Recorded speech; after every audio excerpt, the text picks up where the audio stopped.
The dusty main street of Prescott, Arizona shimmered in the late afternoon sun of 1878 when Josephine Thatcher realized the sheriff was blocking her path with a smile that made her skin crawl.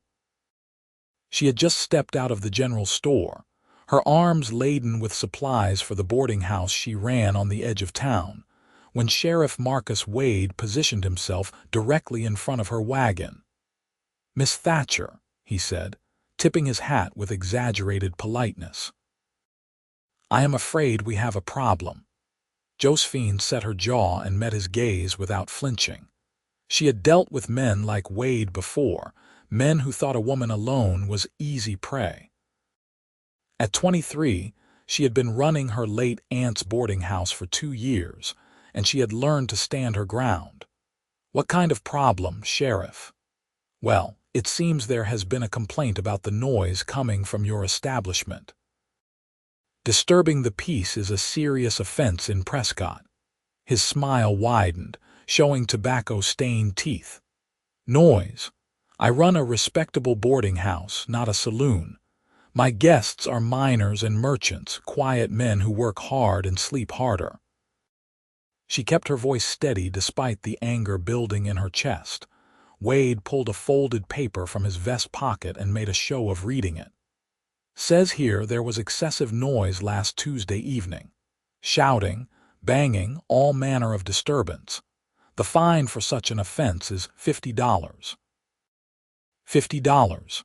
The amount hit her like a physical blow. She barely cleared $30 a month after expenses. "That is absurd. There was no disturbance. Who made this complaint? Anonymous citizen. Very concerned about the moral character of our town." Wade tucked the paper back into his pocket. "Now, you can pay the fine today, or I will have to confiscate property equivalent to the amount owed." Josephine's mind raced. This was extortion, plain and simple, but what could she do?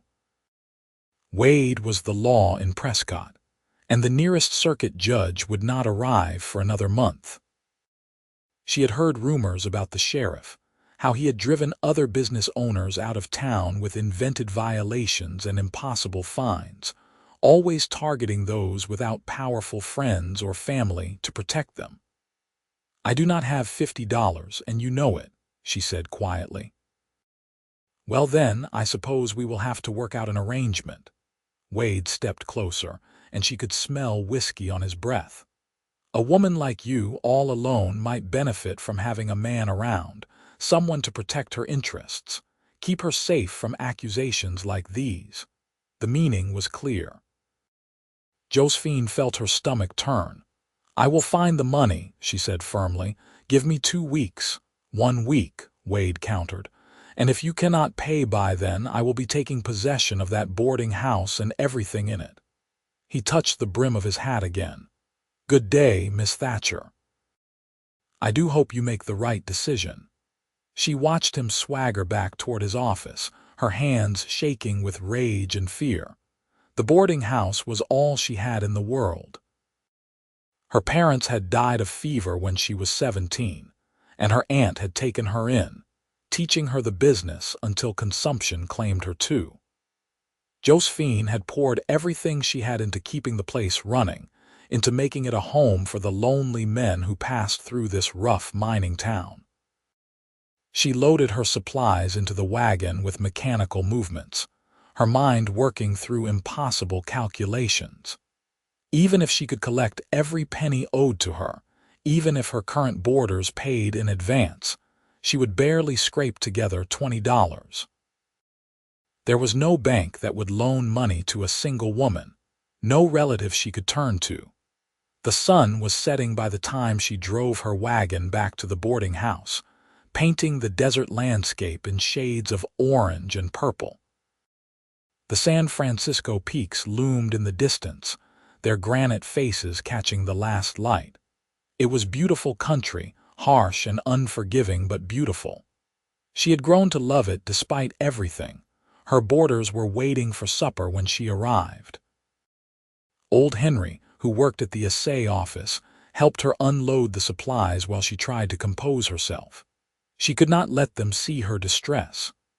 These men relied on her for hot meals and clean beds, and she took pride in providing both. Dinner was a quiet affair. She served venison stew with biscuits, made coffee strong enough to float a horseshoe, and listened to the men talk about the new silver strike up in the hills. Normally, she would have joined in the conversation, but tonight her mind was elsewhere, churning through possibilities that all led to the same dead end. After the dishes were washed and the men had retired to their rooms or the small sitting area, Josephine sat at the kitchen table with her account ledger. The numbers did not lie. She had $18.32 to her name. Even if she sold her mother's silver locket, the only piece of jewelry she owned, she might get another $5. It was not enough. Nothing would be enough. She did not sleep that night. Instead, she lay in her small bedroom off the kitchen and watched the stars through her window, trying to imagine what she would do when Wade came to take everything. She could leave town, start over somewhere else, but the thought of giving that corrupt man her aunt's house, her home, made her burn with helpless fury. The next morning dawned clear and cold. October in the Arizona high country brought crisp mornings that gave way to warm afternoons, and Josephine went through her routine on instinct, making breakfast, tidying rooms, trying not to think about the calendar marking off the days until her deadline. She was hanging laundry in the yard when she heard the commotion. Horses coming fast, multiple riders, and then men's voices raised in greeting. Prescott was a small town, and visitors were always noted. She shaded her eyes against the morning sun and watched as 3 riders made their way down the main street. The man in the lead sat his horse like he was part of the animal, moving with easy grace despite his considerable size. Even from a distance, Josephine could see he was built like the mountains themselves, broad shoulders and muscled arms evident beneath his buckskin shirt. His hair was dark and longer than fashionable, touching his shoulders, and he wore it tied back with a leather cord. A thick beard covered his jaw, and his eyes, even from this distance, seemed to take in everything with sharp intelligence. The other 2 riders were older men, one thin and wiry with spectacles perched on his nose, the other stocky and gray-haired. They were deep in conversation, but the big man in buckskin rode in silence, his gaze sweeping over the town with an expression Josephine could not quite read. "Who are they?" she asked Henry, who had come out to watch. "That big fellow is Patrick Xavier," Henry said, his voice carrying a note of respect. "Mountain man. Traps and hunts up in the high country, brings pelts down to trade a few times a year, keeps mostly to himself, but he is honest, fair dealer." Henry squinted at the other 2 riders. "Cannot say who those men are, though. Do not recognize them." Josephine watched as the riders stopped in front of the sheriff's office. Patrick Xavier dismounted with fluid strength, and she found herself staring at the way his muscles moved beneath his shirt. He was intimidating in size, easily over 6 feet tall and built solid as an oak, but there was something about the way he carried himself that spoke of control rather than aggression. She shook herself and turned back to the laundry. Whatever business brought mountain men and strangers to town, it was none of her concern. She had her own problems to worry about, but fate had other plans. That afternoon, as Josephine was sweeping the front porch, Patrick Xavier walked up the path to her boarding house. Up close, he was even more imposing. His eyes were a startling blue-gray like winter ice, and they studied her with an intensity that made her breath catch. "Excuse me, miss," he said, and his voice was deep and rough like distant thunder. "I am looking for a room, clean bed, hot meals." "Can you accommodate?" "I have rooms available," Josephine heard herself say, trying not to stare at the breadth of his shoulders. $2 a week, includes breakfast and supper." He nodded and pulled coins from a leather pouch at his belt, counting out the payment into her palm. His hands were enormous, calloused and scarred from hard living, but his touch was careful, almost gentle. "Name is Patrick Xavier. I will be in town for a few days, maybe a week. Josephine Thatcher. I own the boarding house." She pocketed the money and led him inside, very aware of his presence behind her. He had to duck slightly to clear the doorframe. "I have a room at the end of the hall. It is the largest, should suit you better than the others." The room was simple but clean, with a sturdy bed, a washstand, and a chest of drawers. Patrick set his saddlebags down and looked around with those sharp eyes. "This will do fine, Miss Thatcher. What time is supper?" 6 o'clock. "If you need anything, I will be in the kitchen." He nodded his thanks, and she made her escape, her heart beating faster than it should. It was just because he was so large, she told herself. So different from the clerks and merchants who usually stayed here. It had nothing to do with the way his eyes had softened when he smiled at her, or the sense of solid capability that radiated from him. That evening at supper, Patrick sat with the other boarders and ate with quiet efficiency, listening to the conversation without contributing much. Josephine noticed that he had cleaned up, his hair still damp from washing, his shirt changed to a clean if worn chambray. He caught her looking and nodded politely, and she quickly turned her attention back to serving. After the meal, while the other men dispersed, Patrick remained at the table. Josephine was clearing dishes when he spoke. "Pardon me, Miss Thatcher, but I could not help noticing you seem troubled. If there is anything I can do to help, you need only ask." She paused, a stack of plates in her hands. It would be foolish to confide in a stranger, especially about something like this. But there was something in his voice, a genuine concern that made her want to trust him. "It is nothing," she said finally. "Just business concerns." Patrick stood, and she had to tilt her head back to meet his eyes. "I have learned that in towns like this, business concerns often have another name. If someone is causing you trouble, I would be happy to speak with them." The offer was tempting, but what could he do? Wade was the law here, corrupt as he was.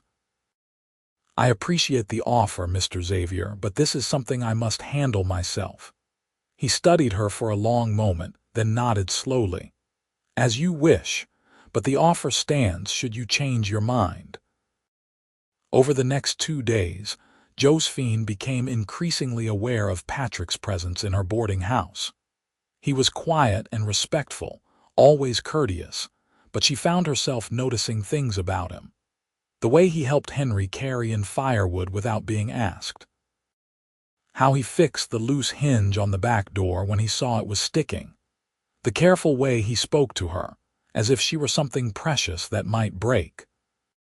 She learned from her other boarders that Patrick had been living in the mountains for nearly 7 years, ever since he had left his family's farm back in Missouri. He was 30 years old, unmarried, and known throughout the territory as a man of his word. The mountain life had hardened him, made him strong and self-reliant, but it had not made him cruel. And she learned something else, something that made her pulse quicken whenever she saw him. Patrick Xavier had a way of looking at her that made her feel seen, truly seen for the first time in years. Not as a business owner or a respectable widow figure, but as a woman. When their eyes met across the dinner table or in the hallway, there was something in his gaze that made her skin warm and her thoughts scatter. But she could not afford distractions. The deadline was approaching, and she still had no solution. On the 4th day, Sheriff Wade came calling.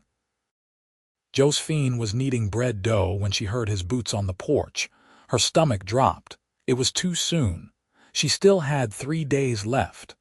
"Miss Thatcher," Wade called through the screen door, "I need a word." She wiped her hands on her apron and stepped outside, deliberately not inviting him in. "What can I do for you, Sheriff?" "Just checking on whether you have reconsidered my offer." Time is running short, and I would hate to see you lose everything over a little misunderstanding." His eyes crawled over her in a way that made her skin feel dirty. "I am working on getting the money," she said stiffly. $50 is a lot of money for a woman alone. Now, if you were to be a bit friendlier, I might be persuaded to reduce that fine. Maybe even make it go away entirely." He reached out and touched her arm, and she jerked back. "Do not touch me." Wade's expression hardened. "You are making a mistake, Miss Thatcher. In 3 days I will be back, and if you do not have that money, this place becomes mine, and there is not a thing you can do about it." "The lady said not to touch her." The voice came from behind Josephine, and she turned to see Patrick standing in the doorway. He had emerged so silently she had not heard him, but now he stood there like a mountain given human form, his eyes locked on Wade with an expression that could freeze fire. Wade's hand dropped to the gun at his hip, but Patrick did not move, did not react. He just stood there, radiating a quiet menace that needed no weapon to make its point. "This is none of your business, Xavier," Wade said, trying to sound authoritative and failing. "When a man disrespects a woman in front of me, I make it my business." Patrick stepped onto the porch, and suddenly Wade seemed small, insignificant. "I think you should leave now." For a moment, Josephine thought Wade might actually draw his gun, his face flushed red with anger and humiliation. But Patrick did not back down, did not even blink, and finally Wade backed away, pointing a finger at both of them. "You are both going to regret this. 3 days, Miss Thatcher. 3 days and I take everything." He stormed off toward town, and Josephine let out a breath she did not know she had been holding. "Thank you," she said quietly. Patrick turned to her, and his expression softened. "Now will you tell me what is really going on?" And she did. Standing there on the porch in the afternoon sun, she told him everything. The invented fine, Wade's threats, her inability to pay. Patrick listened without interrupting, his jaw getting tighter with each detail. $50 for a noise violation that never happened, he said when she finished. "And he expects payment in 3 days, or he takes your property. That is the situation. I have tried everything I can think of. I even considered appealing to the town council, but Wade has most of them in his pocket." Josephine felt tears prick her eyes and blinked them back furiously. She would not cry, not now. Patrick was quiet for a moment, his gaze distant. Then he looked at her with an expression she could not quite read. "The man who rode into town with me, the thin one with spectacles. His name is Judge Cornelius Blackwell.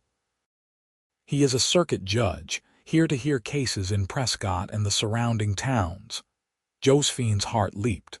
A judge, a real judge, as real as they come, appointed by the territorial governor himself, and the other man is his clerk, Martin Stone. Patrick's mouth curved in something that was not quite a smile. "I guided them through the mountains because the regular route was washed out by storms. We became friendly on the journey. Could he help me? Would he?" Hope was a dangerous thing, but Josephine felt it blooming in her chest anyway. "Judge Blackwell is a fair man. He does not take kindly to corruption or men who abuse their authority."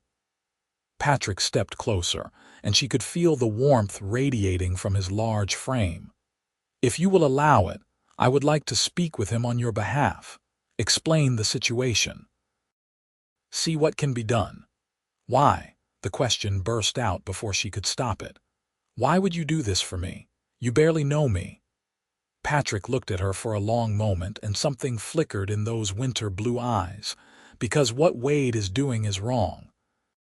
Because you deserve better than to be cheated out of your home by a corrupt lawman." He paused, and his voice dropped lower. "And because in the few days I have known you, Josephine Thatcher, I have come to care what happens to you." Her name on his lips sent a shiver down her spine. No one had called her Josephine in years, not since her aunt died. Everyone used Miss Thatcher, keeping her at a safe, respectful distance. But the way Patrick said her name with that rough, gentle voice made her feel like a woman again instead of just a businesswoman trying to survive. "I would be grateful for any help you can offer," she managed to say. Patrick nodded. "I will speak with the judge tonight. In the meantime, try not to worry." Easier said than done, but Josephine found herself feeling lighter than she had in days. Maybe, just maybe, there was a way out of this nightmare. That night, after supper was served and cleaned up, Patrick left the boarding house. Josephine tried to focus on her mending, but her mind kept wandering. What was he saying to the judge? Would Blackwell believe her story? What if Wade found out and retaliated before anything could be done? Patrick returned late, well after the other boarders had gone to bed. Josephine was still up, sitting in the kitchen with a cup of tea she had not touched, when she heard his footsteps on the porch. She opened the door before he could knock. "Well, Judge Blackwell will hear your case tomorrow afternoon," Patrick said, and the relief in his eyes matched what she felt. "He wants you to come to his room at the hotel at 2 o'clock. Bring any documents you have related to the boarding house and your business dealings." "Thank you," Josephine breathed. "Thank you so much." Patrick reached out and very gently touched her cheek. His palm was warm and rough against her skin. "We are not done fighting yet. But I promise you, Josephine, I will not let Wade take your home." The conviction in his voice made her believe him. She covered his hand with her own, marveling at how small her fingers looked against his. "I do not know how to repay you. There is nothing to repay. This is what decent people do for each other." But his eyes said something more, something that made her breath catch and her heart race. They stood there for a moment, hands touching, eyes locked, and Josephine felt something shift inside her. This man, this quiet mountain man who had walked into her life just days ago, had already become important to her in ways she did not fully understand.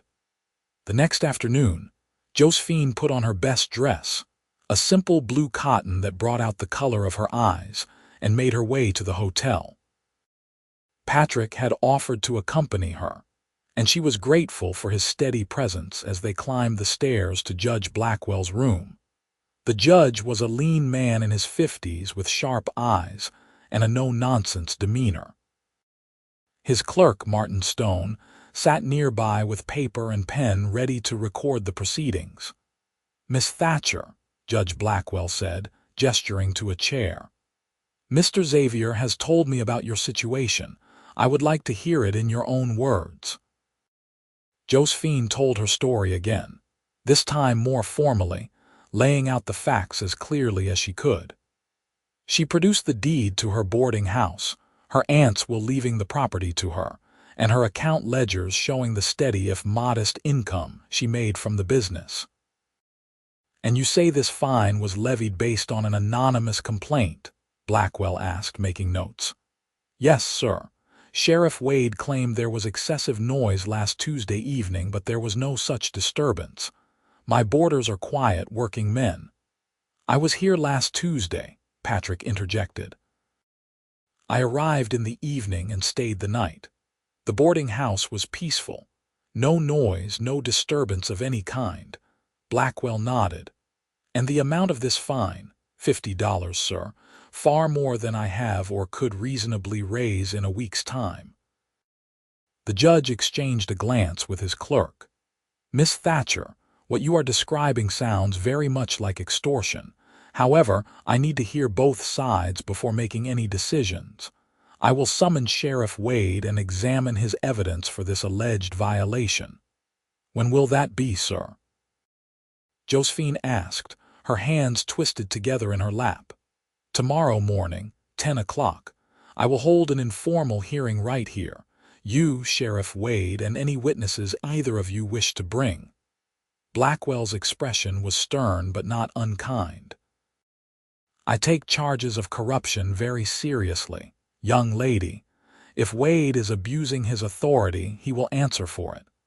Hope surged through Josephine, stronger than before. "Thank you, Judge Blackwell, thank you so much." As they left the hotel, Patrick placed a hand on the small of her back, a protective gesture that sent warmth spreading through her. "How are you feeling?" he asked. "Nervous, hopeful, terrified," Josephine admitted. "What if Wade lies? What if the judge believes him over me?" "Blackwell is a good man. He will see through Wade's deception."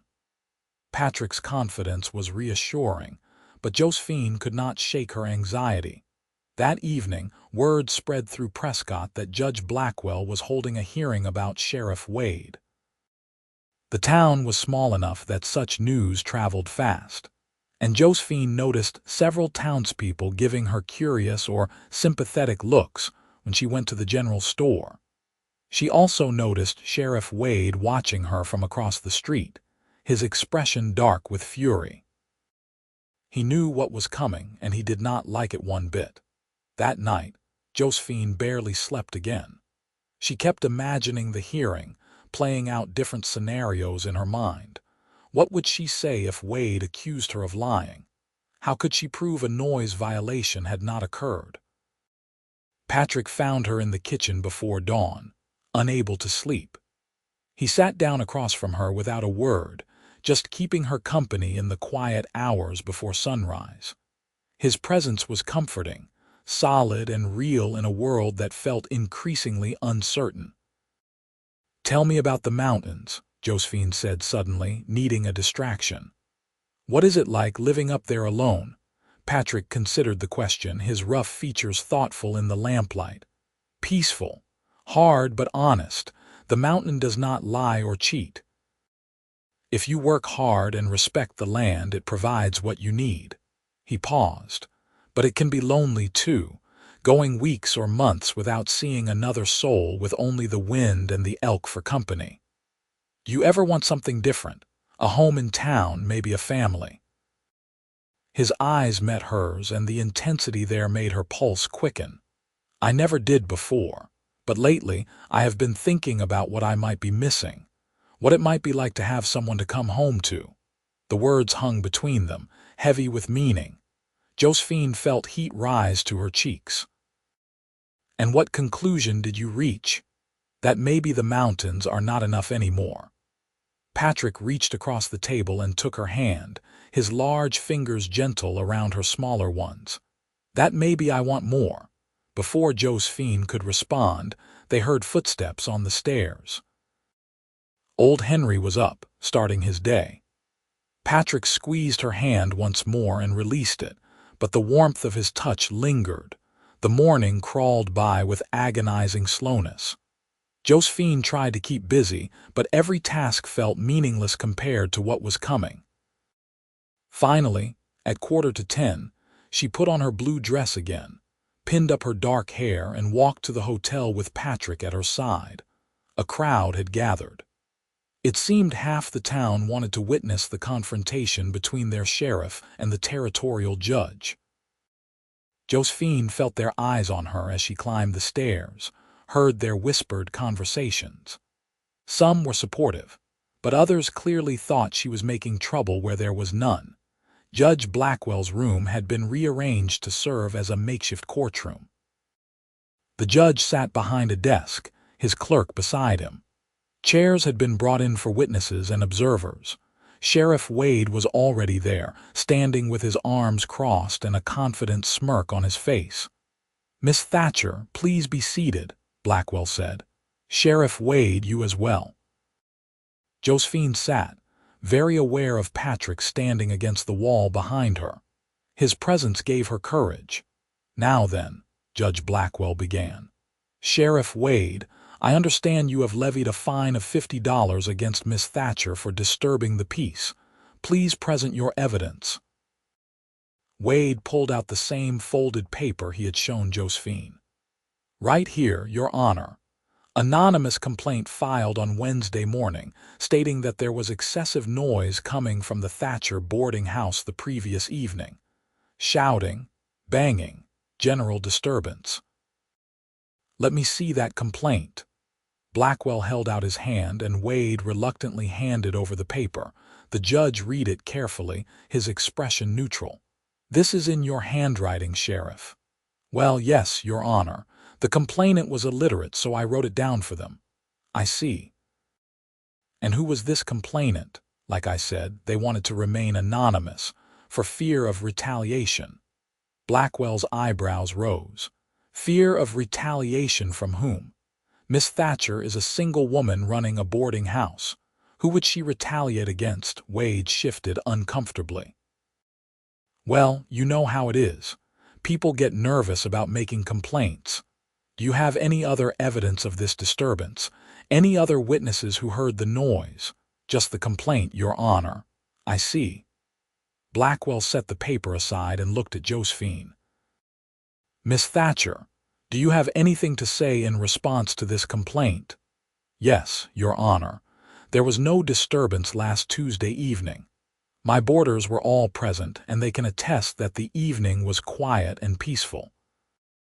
Furthermore, I believe this fine is not about noise at all, but rather an attempt by Sheriff Wade to extort money from me or force me into an arrangement I find objectionable." A murmur ran through the crowd. Wade's face flushed red. "That is a damn lie." "Watch your language in my presence, Sheriff," Blackwell said sharply. "Miss Thatcher, that is a serious accusation. Can you substantiate it?" "Sheriff Wade came to my boarding house and suggested that if I were more friendly to him, the fine might be reduced or eliminated entirely. He made it clear what kind of arrangement he had in mind." Josephine kept her voice steady despite her racing heart. "More lies." Wade was on his feet now. "Your Honor, this woman is trying to discredit me because she does not want to pay her legal obligations." "Sit down, Sheriff." Blackwell's voice was like iron. He turned to Patrick. "Mr. Xavier, you stated yesterday that you were present at the boarding house on the evening in question. Is that correct?" Patrick stepped forward. "Yes, Your Honor." "I arrived at Miss Thatcher's boarding house late Tuesday afternoon and stayed the night. The place was quiet. No shouting, no banging, no disturbance of any kind. And you are willing to swear to that?" "On my life, Your Honor." Blackwell nodded and looked around the room. "Are any of Miss Thatcher's other boarders present?" Old Henry stood up, along with two other men Josephine recognized. "We were all there Tuesday evening, Your Honor. Place was peaceful as a church. We ate supper, played some cards, went to bed. No noise at all." The judge made more notes, his expression thoughtful. Then he looked directly at Sheriff Wade. "Sheriff, I am troubled by several aspects of this case. First, the only evidence you have is an anonymous complaint that you yourself wrote. Second, multiple witnesses have contradicted the claim of disturbance. Third, Miss Thatcher has made a serious accusation of improper conduct on your part." "She is lying to protect herself," Wade insisted. "Perhaps, but I find her account more credible than yours." Blackwell leaned back in his chair. "Here is what I am going to do. I am dismissing this fine as baseless and unsupported by evidence. Furthermore, I am ordering an investigation into your conduct as sheriff, to be conducted by the territorial marshal. If even half of what I suspect is true, you will be removed from office and possibly face criminal charges." The room erupted. People were talking all at once, some shouting their approval, others arguing. Wade looked like he had been struck. "You cannot do this. I am the law in Prescott." "You were the law, Sheriff. As of now, you are suspended from duty pending investigation." Blackwell's voice cut through the noise like a blade. "If you have any sense, you will cooperate fully and hope for leniency." Wade's hand dropped to his gun, and for a terrible moment, Josephine thought he was going to do something foolish. But Patrick moved, crossing the room in 3 long strides to position himself between Wade and the judge. He did not say a word, did not make a threatening gesture, but his sheer size and the cold promise in his eyes were enough. Wade's hand fell away from his weapon. He looked around the room, saw the townspeople staring at him with a mixture of contempt and satisfaction, and seemed to deflate. Without another word, he turned and pushed his way through the crowd, disappearing down the stairs. Josephine sat frozen, unable to quite believe what had just happened. It was over. The nightmare was over. "Miss Thatcher," Judge Blackwell said, his voice gentler now, "I apologize on behalf of the territorial government for what you have endured. Justice will be served, I promise you that. Thank you, Your Honor." Her voice came out shaky, thick with emotion. "Thank you so much." As the crowd dispersed, still buzzing with excitement, Patrick helped Josephine to her feet. Her legs felt unsteady, as if she had just climbed down from a runaway horse. "You did well," Patrick said quietly. "You stood up to him, told the truth, and won." "We won," Josephine corrected. "I could never have done this without you. If you had not been there, if you had not brought the judge, Wade would have taken everything." Patrick's hand cupped her cheek, his thumb brushing away a tear she had not realized was falling. "I am glad I could help." They stood there for a moment, close enough that Josephine could feel his breath on her face, see the gold flecks in his blue-gray eyes. The room had emptied around them, leaving them alone in the sudden quiet. "Patrick," she whispered, and then his lips were on hers. The kiss was gentle at first, almost tentative, as if he was afraid of overwhelming her. But when Josephine leaned into him, her hands coming up to rest on his broad chest, Patrick deepened the kiss, his arms wrapping around her and pulling her close. She had been kissed before, chased pecks from boys back in her youth, but nothing like this. Patrick kissed her like she was something precious and vital, like he had been waiting his whole life for this moment. His mouth was warm and firm, his beard soft against her skin, and she felt heat bloom through her entire body.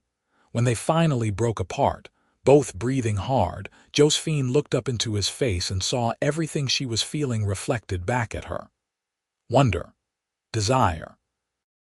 The beginning of something that felt like love. "I have wanted to do that since the first moment I saw you," Patrick admitted, his voice rough with emotion. "I am glad you finally did." Josephine smiled, feeling lighter than she had in years. "Though I suppose it is scandalous to kiss a man I have only known for a few days.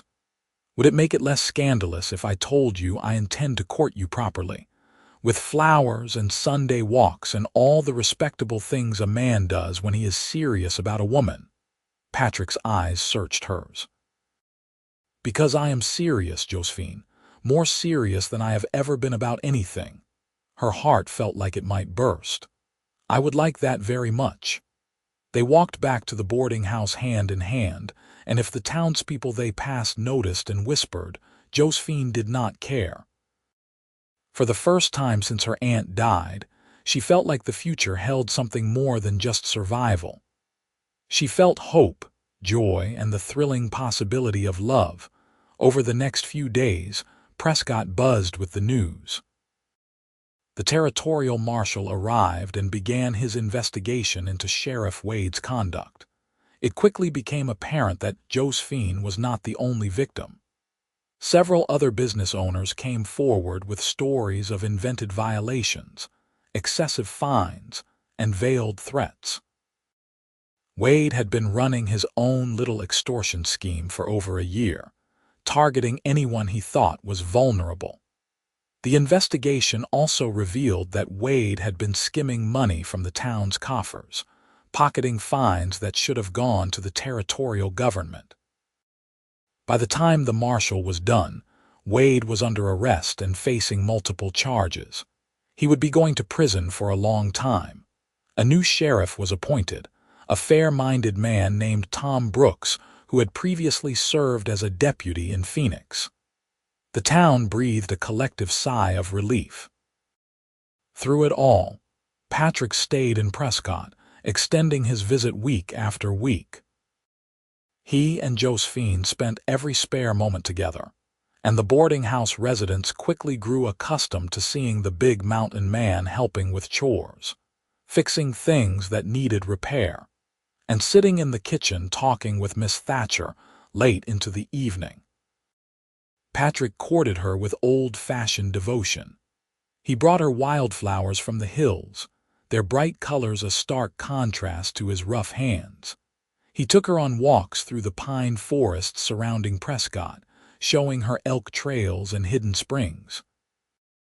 He sat with her on the porch in the evenings, talking about everything and nothing, sharing stories of his life in the mountains and listening to her memories of her family.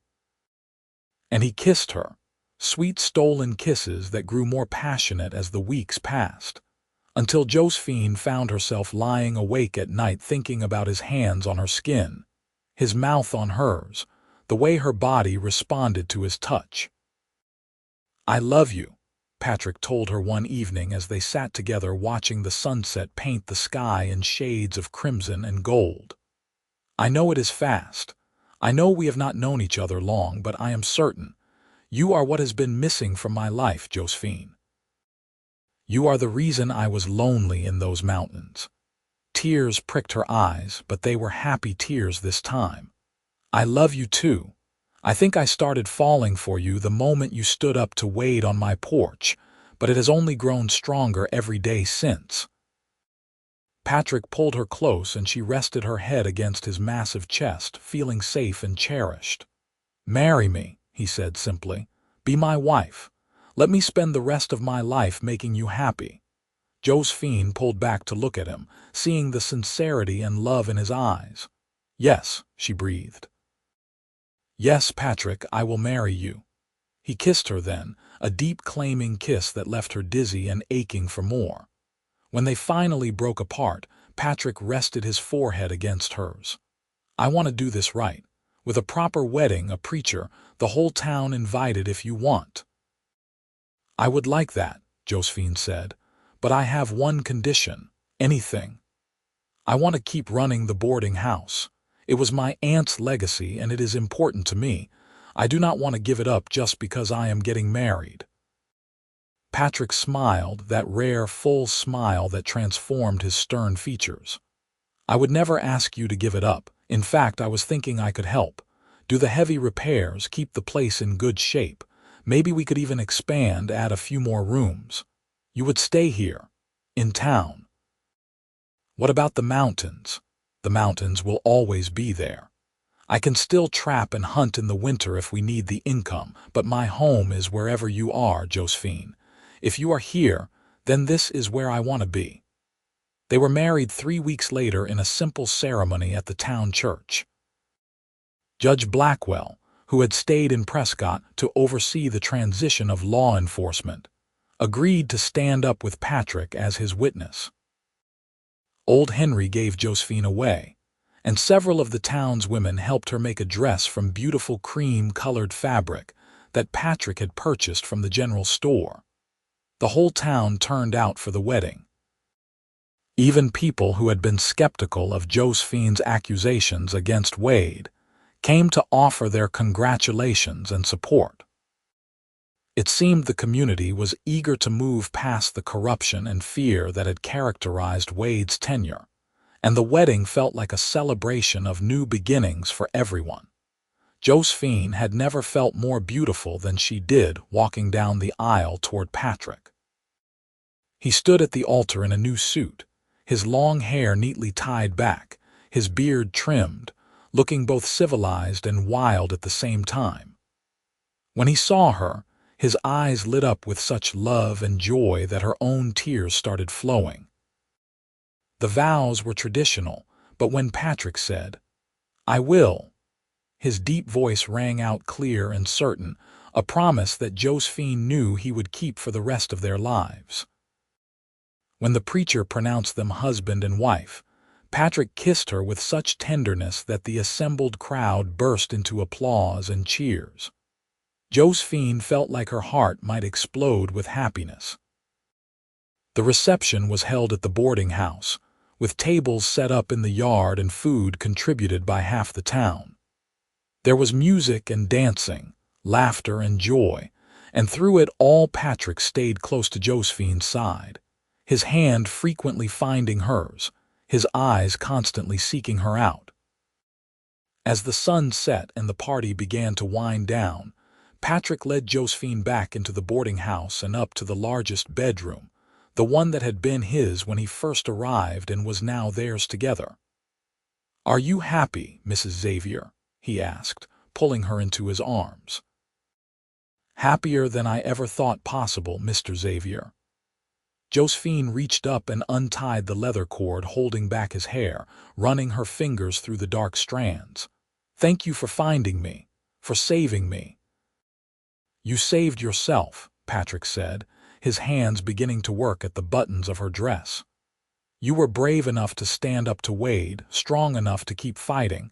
I just helped even the odds a little. We saved each other then." Josephine helped him shed his jacket, her hands exploring the muscles of his chest and shoulders through his shirt. "I was alone and afraid, and you were lonely in your mountains. Now neither of us has to be alone ever again."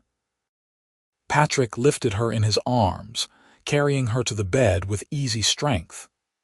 "Never again," he agreed, and then there were no more words, only the language of touch and breath and whispered endearments as they consummated their marriage. Josephine discovered that Patrick was as gentle and patient in bed as he was in all things, putting her pleasure before his own, taking time to learn what made her gasp and sigh. And when they finally came together completely, she felt a sense of rightness, of completion, as if this was what she had been waiting for her entire life. Afterward, they lay tangled together in the sheets, Patrick's large frame curved protectively around her smaller one. Josephine traced patterns on his chest, marveling at the feeling of skin on skin, at the intimacy of being so close to another person. "I used to think I would spend my whole life alone," she confessed quietly. "After my aunt died, I could not imagine finding someone who would want me, boarding house and all, who would see me as more than just a business arrangement." Patrick pressed a kiss to her forehead. "Any man would be lucky to have you, Josephine. You are strong and brave and beautiful.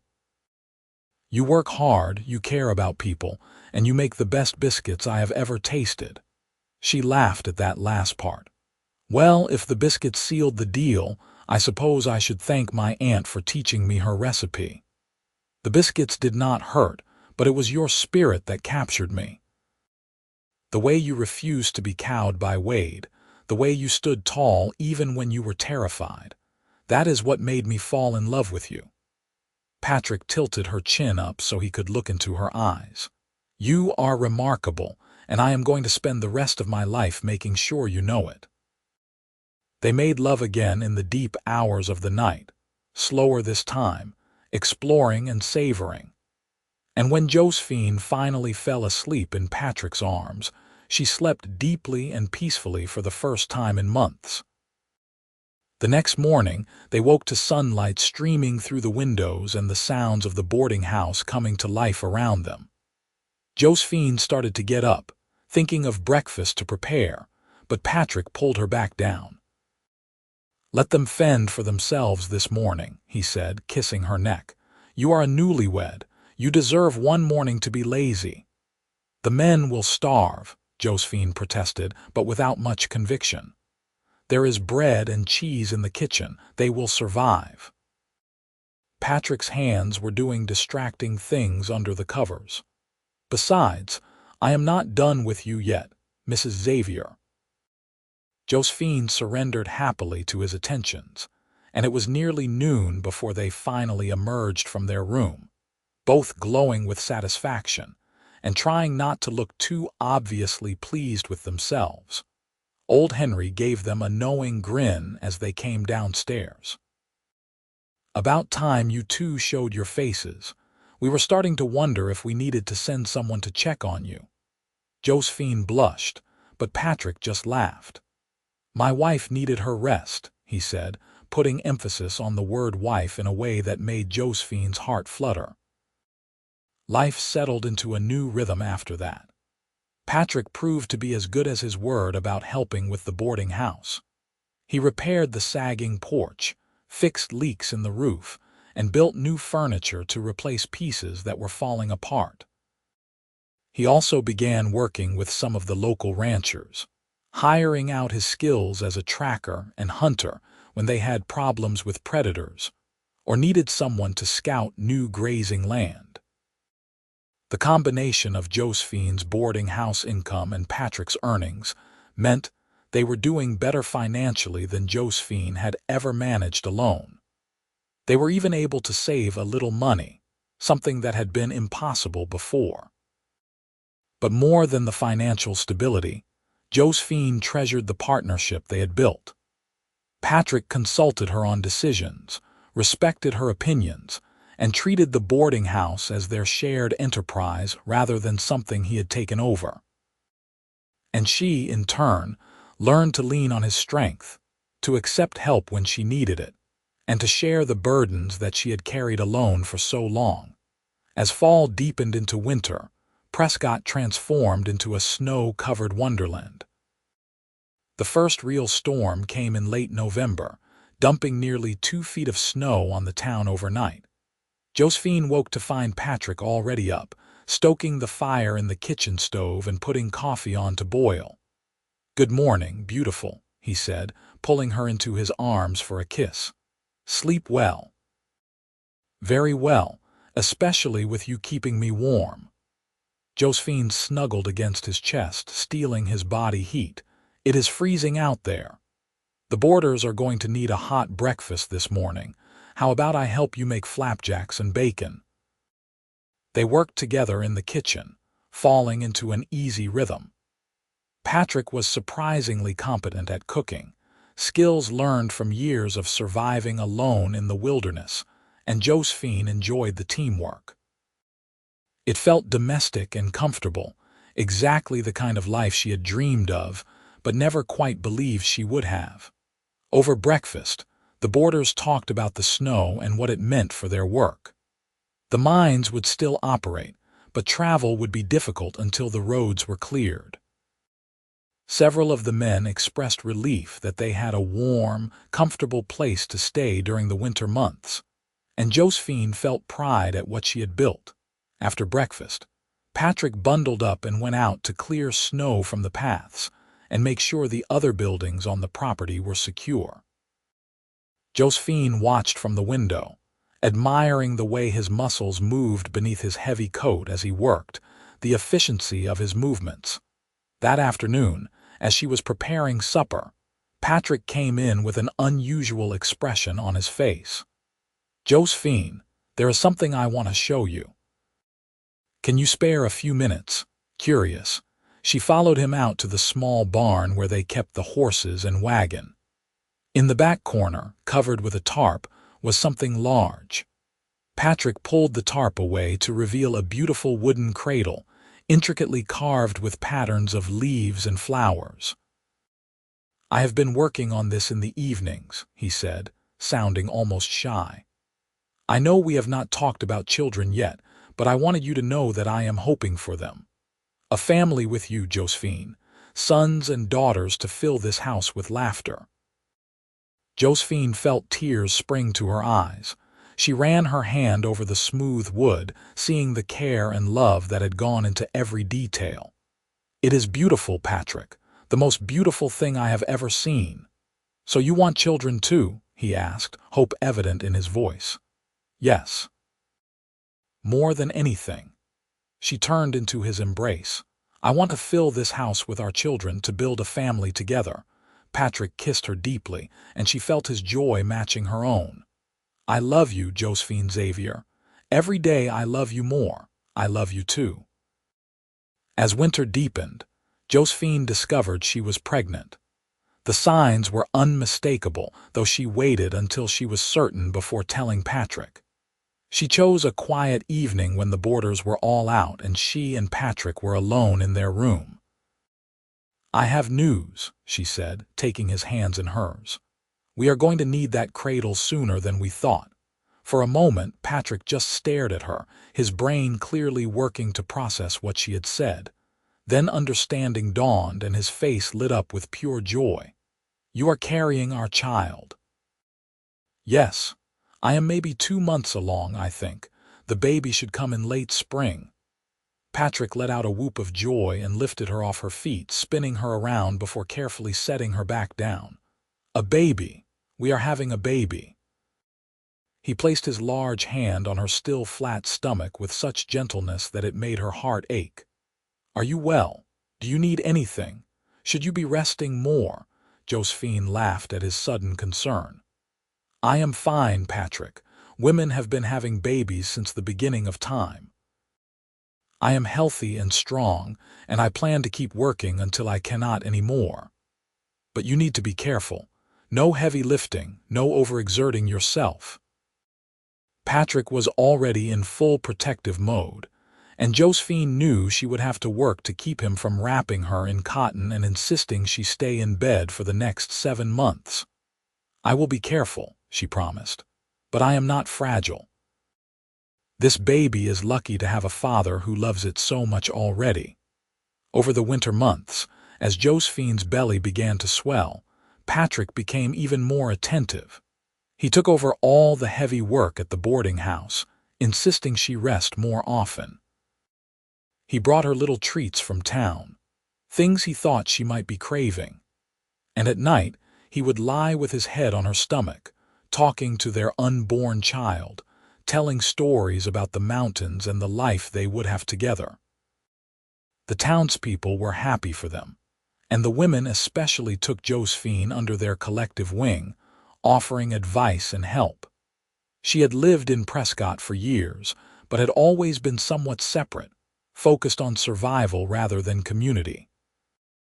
Now, as a married woman expecting her first child, she found herself welcomed into a circle of friendship she had not known existed. Spring came late that year, with snow lingering into April. But finally, the days grew longer and warmer. Flowers began to bloom and Josephine's belly grew round and heavy. She was tired often and her back ached, but she had never felt more content. In late May, as the Arizona hills turned green and gold, Josephine went into labor. It was evening, just after supper, when the first pains hit. Patrick immediately went into action, sending one of the boarders to fetch the midwife while he helped Josephine to their room. "It is going to be fine," he told her, though she could see the fear in his eyes. "Women do this all the time. You are strong, you can do this."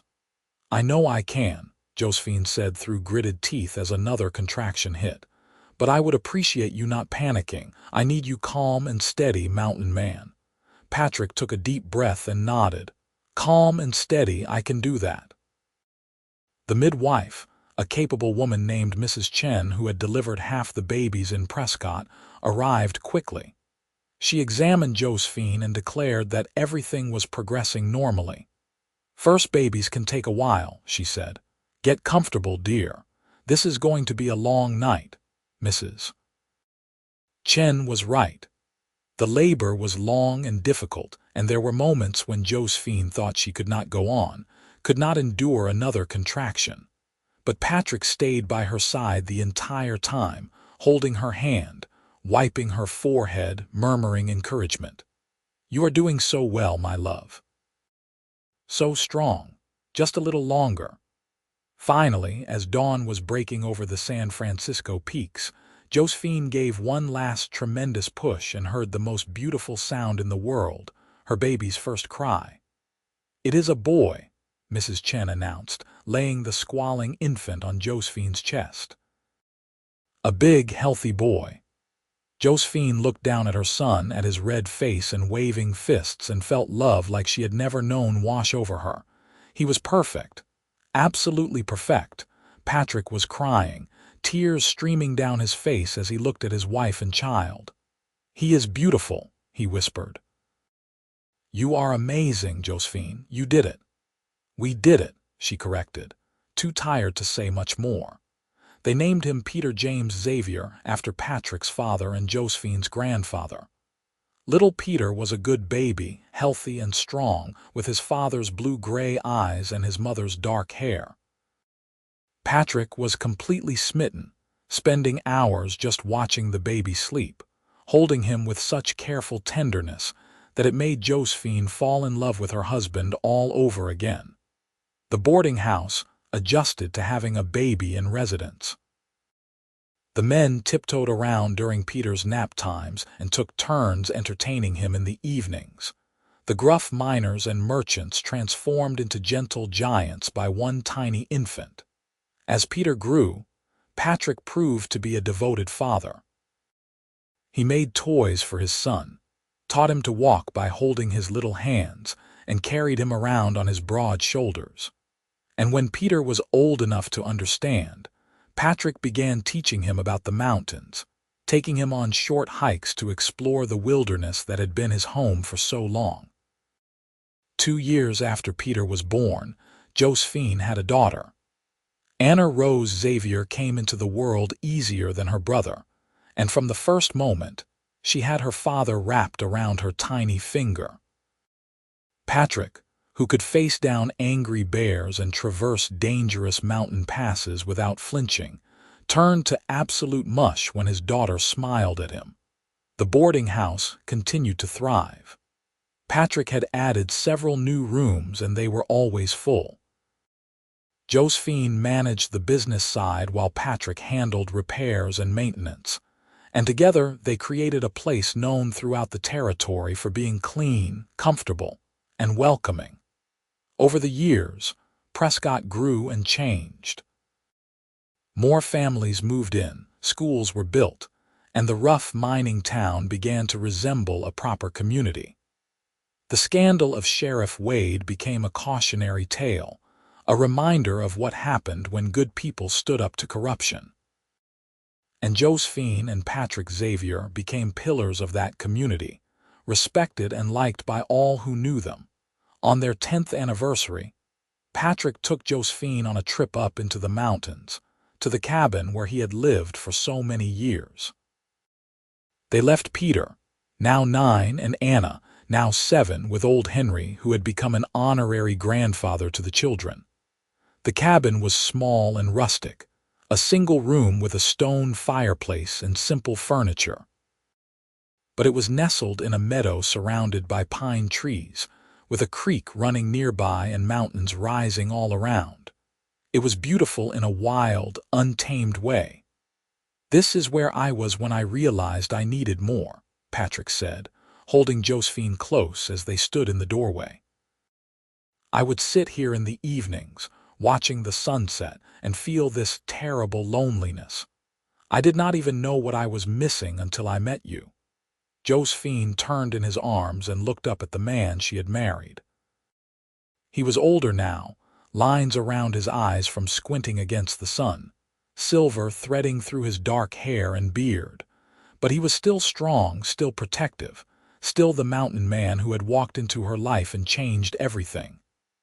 "I was lonely too," she said. "I had the boarding house, I had my work, but I did not have anyone to share it with. No one who saw me really saw me until you." They spent 3 days in the mountains, reconnecting without the demands of children and business. They hiked through meadows full of wildflowers, swam in the cold creek, and made love under the stars. And they talked about everything they had built together, about their children and their dreams for the future. "I want to expand the boarding house again," Josephine said one evening as they sat by the fire. "Add a proper dining room, maybe build a second story, make it the finest boarding house in the territory." "Then that is what we will do," Patrick said. "Whatever you want, Josephine." "I am just along for the ride," she smiled. "That is not true. We are partners in everything. I could not do any of this without you, and I would be lost without you." Patrick pulled her onto his lap, holding her close. "You saved me, you know. Gave me a reason to come down from these mountains and live among people again. Gave me a family, a home, a purpose." "You saved me first," Josephine reminded him. "You stood up to Wade when no one else would. You brought the judge and made him answer for his crimes. You gave me back my future." Patrick kissed her, slow and deep. "Then I guess we saved each other." They returned to Prescott renewed and refreshed, ready to tackle their expanding business and growing family. Over the next few years, they did expand the boarding house, turning it into one of the finest establishments in northern Arizona. Travelers would go out of their way to stay there, drawn by the reputation for excellent food, clean rooms, and warm hospitality. Peter grew into a serious, thoughtful boy who loved books and learning. Anna was wild and adventurous like her father, always climbing trees and exploring. And when Josephine was 32, she had a third child, another son they named Thomas Samuel Xavier, called Tommy by everyone who knew him. Patrick continued to guide groups through the mountains occasionally, but his primary focus was his family and the boarding house. He and Josephine worked side by side every day, raising their children and building their business, and their love only deepened with time. On quiet evenings, when the children were in bed and the boarders settled in for the night, Josephine and Patrick would sit on their porch and watch the sunset paint the mountains in shades of purple and gold. Patrick would hold her hand, his thumb tracing circles on her palm, and she would lean against his solid strength. "You ever miss it?" Josephine asked one such evening. "The mountains, the solitude, the freedom of that life." Patrick considered the question, then shook his head. "The mountains are part of me and they always will be. But this, right here, is everything I ever wanted and did not know to hope for. A wife I love more than my own life, children who make me proud every single day, a home and a purpose." He kissed her temple. "I would choose this over 1,000 years in those mountains, Josephine. I would choose you every single time." Tears pricked her eyes, happy tears. "I love you, Patrick Xavier." "And I love you, Josephine Xavier. From the moment I saw you standing on that porch with your arms full of packages, looking like you could take on the world, I knew you were special, knew I wanted to be part of your life. I just did not know how much you would come to mean to me." They sat in comfortable silence, hands linked, watching as the stars began to appear in the darkening sky. Tomorrow would bring new challenges, new work, new joys and sorrows. But tonight, they had this perfect moment of peace and love. As the years continued to pass, the Xavier family became an integral part of Prescott's history. The boarding house, now known as Xavier House, was a landmark. Peter, serious and studious, went on to become a lawyer, using his skills to help people just as his father had helped his mother all those years ago. Anna married a rancher and had 5 wild children of her own, raising them with the same fierce independence her mother had shown. And Tommy, the baby, became a doctor, dedicating his life to healing and helping others. Patrick and Josephine grew old together, their hair turning silver, their bodies slowing down, but their love never dimmed. They still held hands, still stole kisses in the kitchen when they thought no one was looking, still looked at each other with the same wonder and joy they had felt as newlyweds. On their 40th wedding anniversary, their children and grandchildren gathered at Xavier House for a celebration. The building had been expanded and updated over the years, but it still retained the warm, welcoming atmosphere that Josephine had created all those decades ago. As Patrick stood to give a toast, Josephine looked at him and saw both the young mountain man who had walked into her life and saved her, and the aged husband who had stood by her side through every trial and triumph. He was still tall and broad, though age had stooped his shoulders slightly. His hair and beard were completely white now, but his eyes were still that same startling blue-gray, still full of love when they looked at her. 40 years ago, Patrick began, his voice still deep and strong despite his age, I was a lonely man living in the mountains, thinking I was content with my solitary life. Then I came to Prescott and met a woman who changed everything. Josephine Thatcher was brave and strong and beautiful, and she was in trouble. Helping her was the best decision I ever made because it brought me everything I have now. This family, this home, this life. He raised his glass. To my wife, the love of my life, the mother of my children, my partner in all things. Thank you for 40 years of happiness, my love. Josephine wiped tears from her eyes as everyone cheered and drank to the toast. When the noise died down, she stood as well, taking Patrick's hand. I was alone and afraid, she said, her voice wavering slightly with emotion. I thought I was going to lose everything. Then a mountain man brought a judge and made a corrupt sheriff squirm. But more than that, he gave me hope. He showed me what it meant to have someone stand beside you to face the world together rather than alone. She looked up at Patrick, seeing her whole life reflected in his eyes. You saved me, and then you loved me, and I have been grateful every single day since. Here is to 40 more years, my darling. Patrick kissed her to the sound of applause and cheering from their assembled family. And as Josephine stood there in his arms, surrounded by children and grandchildren, in the house she had fought so hard to keep, she felt nothing but gratitude and joy. The story of how they met, how the sheriff had invented a fine she could not pay, and how the mountain man had brought the judge and watched him squirm, had become family legend. The younger grandchildren loved to hear it told, especially the parts about their grandfather standing up to the bad sheriff and their grandmother being so brave. But for Josephine and Patrick, it was more than just a story. It was the beginning of everything that mattered. That moment when corruption and fear had tried to take her home, and love and justice had prevailed, was the foundation of the life they had built together. They continued running Xavier House together for several more years, though eventually they passed the day-to-day management to Peter and his wife. But they never left the house Josephine's aunt had built, the house that had brought them together. It was home in every sense of the word. Patrick died peacefully in his sleep at the age of 86, with Josephine beside him as she had been for 48 years. His last words were, "I love you, my darling girl," and he went with a smile on his face. Josephine mourned him deeply, but not bitterly. They had been blessed with a long, happy life together, with children and grandchildren and great-grandchildren to carry on their legacy. And she knew, with absolute certainty, that Patrick's love would stay with her always.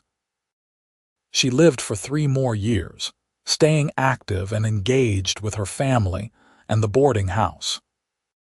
When she finally passed away at 89, surrounded by her children, her last thoughts were of a dusty street in Prescott, a corrupt sheriff trying to steal her home, and a big mountain man with kind eyes who had stepped in to save her. They buried her next to Patrick in the Prescott cemetery, under a headstone that read, Josephine Thatcher Xavier, beloved wife, mother, and friend, she stood her ground and won. And in the town of Prescott, Arizona, Xavier House continued to operate, run by the descendants of the brave woman and the mountain man who had fallen in love while fighting corruption and building a family.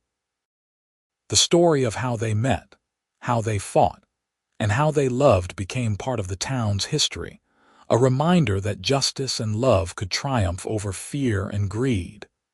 Their great-great-grandchildren still told the story on quiet evenings, keeping alive the memory of Josephine and Patrick Xavier. And every time the story was told, it ended the same way, with a corrupt sheriff brought to justice, a mountain man finding his home, and 2 lonely people discovering that together they could face anything.